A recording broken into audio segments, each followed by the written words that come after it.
Fakta terbaru dari tewasnya mama muda bernama Mega di tangan suami sendiri, Nando.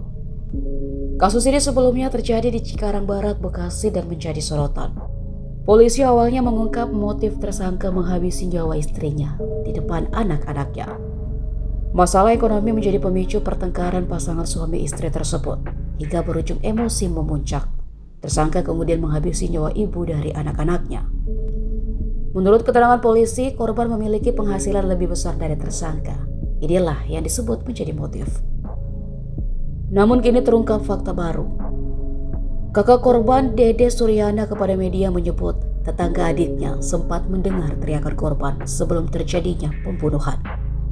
Disebutkan saat itu korban berteriak kepada tersangka jika dirinya kesal karena harus membayarkan utang sang suami secara terus-menerus. Bang, tadi disebutin masalah ekonomi, berarti kan dua-duanya bekerja nih, apakah itu abang membenarkan atau menyangkal bang kalau masalah ekonomi yang jadi pemicunya? Kalau ekonomi juga kurang tahu, cuman dari saksi tetangga sampingnya sebelum kejadian pembunuhan itu tetangga dengar adik saya ngomong, gue capek bayar utang lu terus, kayak gitu. Jadi dengan hukuman 20 tahun itu keluarga, saya nggak terima, saya maunya hukuman mati, saya nggak terima.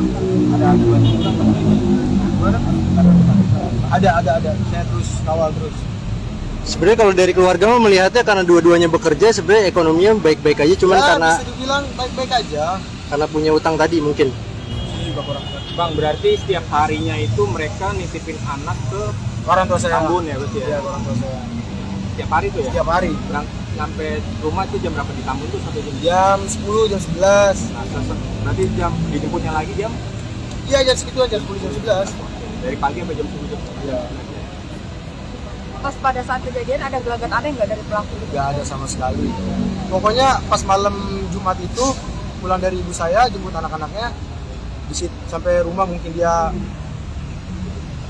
melakukan itu. Adik saya juga udah nggak ada malam Jumat itu. Jumat paginya pelaku masih sempat nganterin anak-anaknya buat dititipin ke orang tua saya. Orang tua saya nanya, Mega kemana? Mega berangkat sama siapa? Mega naik kereta bu. Saya buru-buru ya. Dia langsung pergi.